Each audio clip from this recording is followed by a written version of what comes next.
In the early 18th century, France was in financial ruins. Years of warfare, extravagant royal spending, and a broken taxation system had plunged the nation deep into debt. The death of King Louis XIV in 1715 left the country teetering on the edge of collapse. In a desperate attempt to save the economy, the Regency turned to a bold and controversial solution. The Scottish economist and financier, John Law, and his radical financial ideas. Law proposed a groundbreaking shift in how money and debt were handled. Instead of relying solely on gold and silver, he advocated for the use of paper money backed by the value of land and commerce. His plan was simple on the surface: inject more liquidity into the economy, encourage trade, and stabilize national debt. With royal approval, he established the Banque Générale in 1716 and later launched the Mississippi Compagnie trading enterprise, promising wealth from the vast, underdeveloped territories of French Louisiana. The company was granted monopoly rights over commerce in the region, and investors were promised. The French public, weary of economic stagnation, seized on Law's promises. People from all walks of life rushed to invest in the Mississippi Company, believing it to be their ticket to riches. What started as a clever financial strategy quickly grew into a nationwide obsession, one that would soon spiral out of control. What began as a clever financial solution quickly transformed into one of the most infamous economic frenzies in European history. As the Mississippi Company expanded and absorbed more colonial trading rights, it became the centerpiece of France's economic revival, or so people believed. The company's shares skyrocketed in value, driven not by actual profits from Louisiana, but by public speculation and government manipulation. The French government, desperate to reduce national debt, allowed investors to exchange state bonds for Mississippi Company shares. This created massive demand and pushed share prices even higher. Encouraged by early gains, citizens sold their belongings, borrowed money, and poured their life savings into company stock. Long lines formed outside the bank in Paris as hopeful investors clamored for a piece of the new world fortune. Meanwhile, John Law, now the Controller General of Finances, continued printing paper money to keep up with the rising demand for shares. This influx of unbacked currency inflated the economy. The illusion of wealth spread rapidly, and France briefly basked in what seemed. Newspapers hailed it as the dawn of a new financial age. Merchants, peasants, and nobles alike joined the craze. Stock prices soared more than tenfold in just a few months.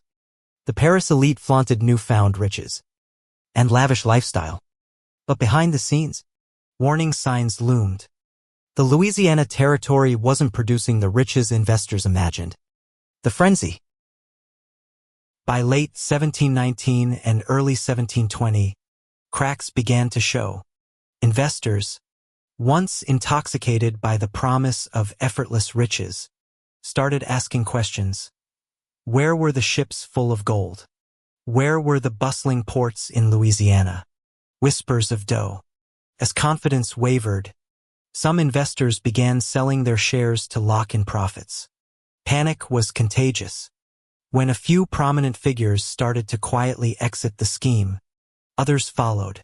The Banque Royale, formerly Law's private bank, now nationalized, struggled to maintain cash reserves.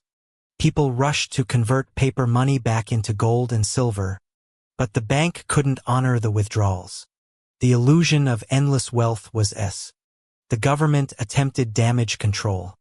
John Law, seeing the panic unfold, tried to artificially support the market.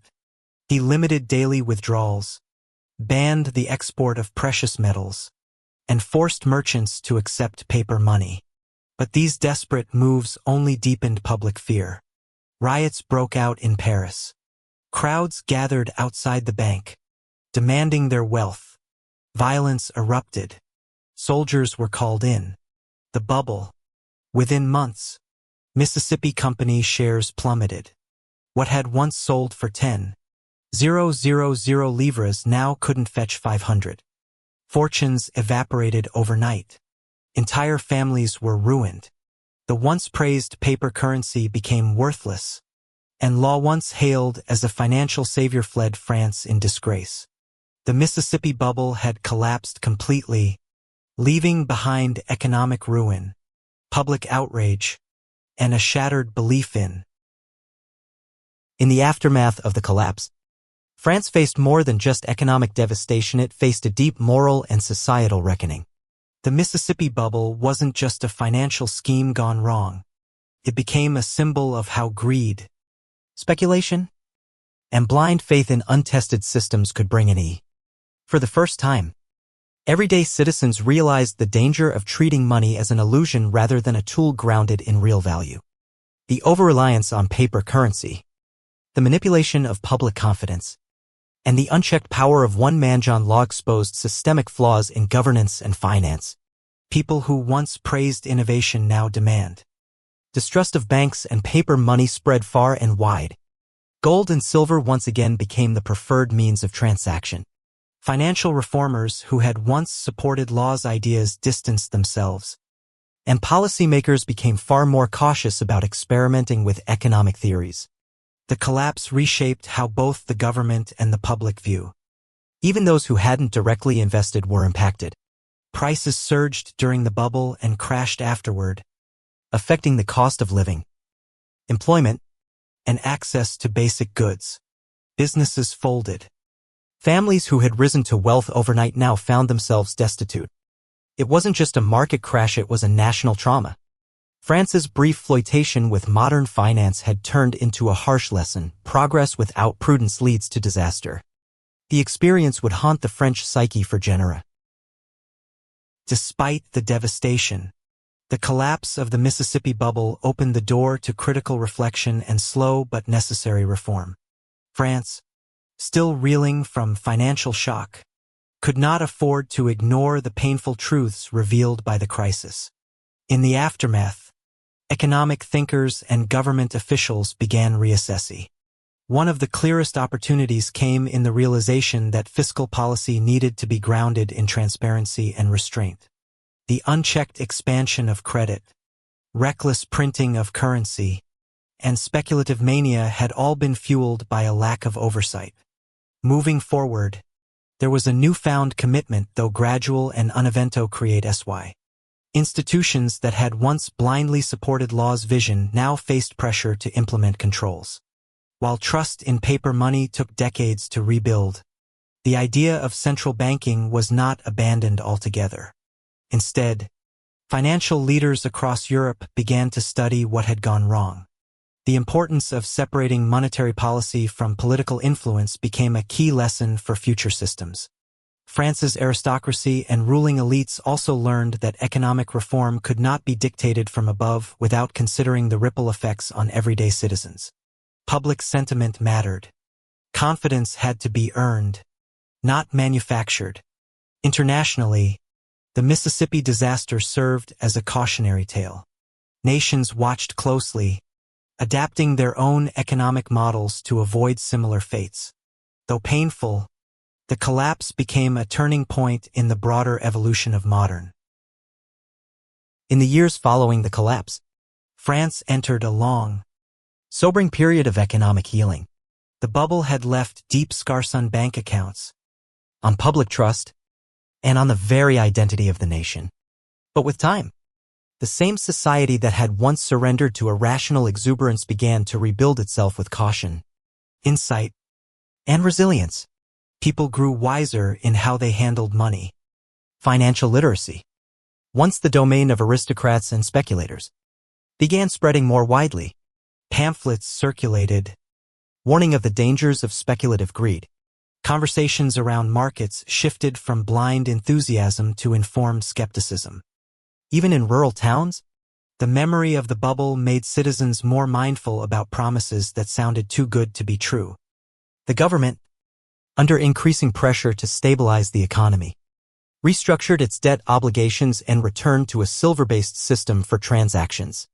Though paper money wouldn't return in full force for many decades, the idea of reforming fiscal systems never fully disappeared.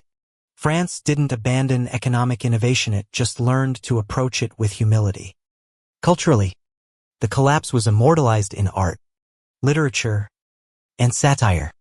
The Mississippi Bubble became a symbol of human folly, a reminder that behind every market lies emotion, fear, greed, hope.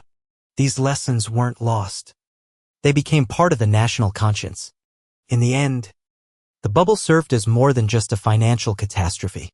It was a transformative experience, one that helped shape a more grounded, thoughtful society.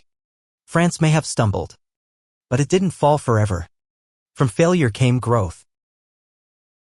The Mississippi Bubble stands as one of history's earliest and most vivid warnings about the dangers of unchecked speculation.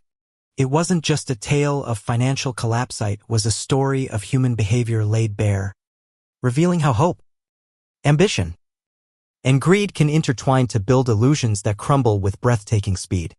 Yet, amid the ruin, the legacy of the bubble endures not only in shame, but in wisdom. It catalyzed a global rethinking of finance, risk, and public accountability. Across Europe, economists, monarchs, and merchants studied the French catastrophe to avoid repeating it. Markets began to evolve, slowly developing safeguards, regulation, and the idea that transparency must. What makes the Mississippi Bubble truly remarkable is how it continues to echo through time. The same emotional currents that fueled its rise, fear of missing out, trust in authority, and dreams of effortless wealth still drive markets today. But modern financial institutions owe part of their caution to this disaster. Central banks, investor protections, disclosure requirements all can trace their roots to the painful lessons learned in 1720 France. The bubble became a blueprint for how not to manage a nation's wealth, and in doing so, helped pave the path for smart. It remains a powerful reminder. No matter the age or technology, when speculation overtakes substance, the fall is never far behind. But from that fall, resilience can rise, and with it, a better future. The Mississippi Bubble teaches a timeless truth: financial growth must be rooted in reality, not fantasy. When speculation outruns actual value, collapse becomes inevitable. It wasn't paper money or innovation that doomed France, it was unchecked ambition and the blind trust placed in a system without transparency. Greed, fueled by promises of easy wealth, swept across all levels of society, distorting rational thought and pushing people to ignore warning signs. In the end, the bubble didn't just bankrupt investors, it shattered the illusion that progress could be created overnight. The true lesson is one of balance. Ambition must be tempered with caution, and innovation must be grounded in truth. Today, the echoes of the Mississippi Bubble can be seen in modern financial crises, from the dot-com crash to the 2008 housing meltdown, and even the rise and fall of speculative cryptocurrencies. The same human behaviors persist: FOMO, trust in charismatic figures, and the belief that markets only move up. But history equips us to respond wisely. Investors now have access to better tools, education, and regulation, but emotional discipline remains essential. Before chasing promises of quick returns, individuals and policymakers alike must ask, is this backed by real value? Am I informed or just following the crowd? By remembering the failures of the past, we can protect ourselves from repeating them. The Mississippi Bubble isn't just a story, it's a mirror reflecting our present and a map warning us of future pitfalls.